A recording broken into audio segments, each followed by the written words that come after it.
Michael Steele, I have, I think as this becomes clearer and clearer, and as Steve educates the nation in more and more granularity about where the outstanding vote is and how some of that outstanding vote shapes up for both sides, and the fact that people close to both these camps see this race pretty similarly.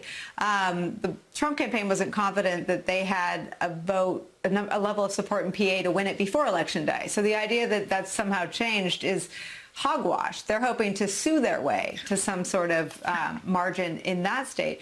Where do you think this is right now, and how much longer do you think we sort of exist in this suspended reality?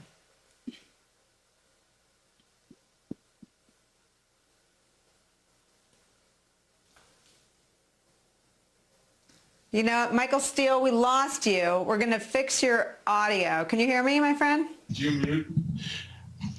Okay, there we never go. mind. There you go. There you go. Start over. The whole thing from the top. Let me just say, everybody understands. We try to be good doobies because if you don't want to make a noise that gets picked up by the mic, and you turn the daggone thing off and forget to turn it on.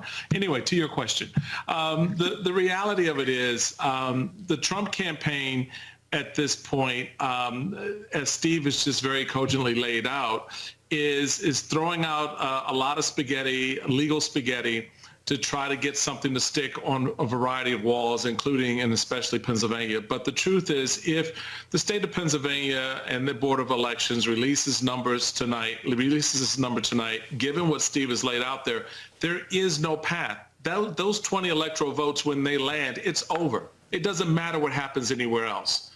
So that's right. The truth of it. All of these forward efforts to try to push people in a direction to get all excited and all frazzled and angry and protest and screaming and shouting. I thought the Democrats, according to Trump, the Democrats were going to be doing that after November 3rd. But it's the Republicans who are doing that at his insistence. And this is all the last gasp of the last episode in the last season of this presidential reality series that we've endured.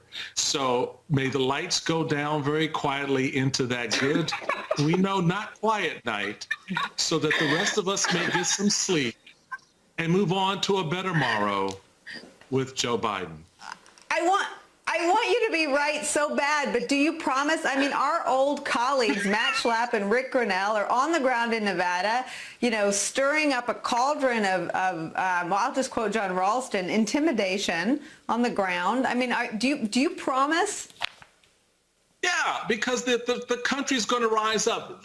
Trust me on this one, Nicole, and I really believe this in my heart about the good people of this country, that when a president is announced, all right, when it is official, this country will come together behind that president as in a way as we've seen in the past. Will there be those screaming in the corner, trying to put their head through the wall? Yes, let them. But the reality of it is the rest of us are ready to move on. The rest of us are ready to make the difference right now, because 100,000 of our citizens were diagnosed with COVID yesterday. We're at 235,000 of our citizens lying in the ground or in a morgue at the moment.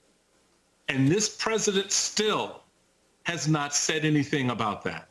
So the reality for us is we need to begin to heal ourselves and move ourselves into a better space. So I'm trusting the American people right now that, enjoy all of this crazy and excitement, but we're ready to move on.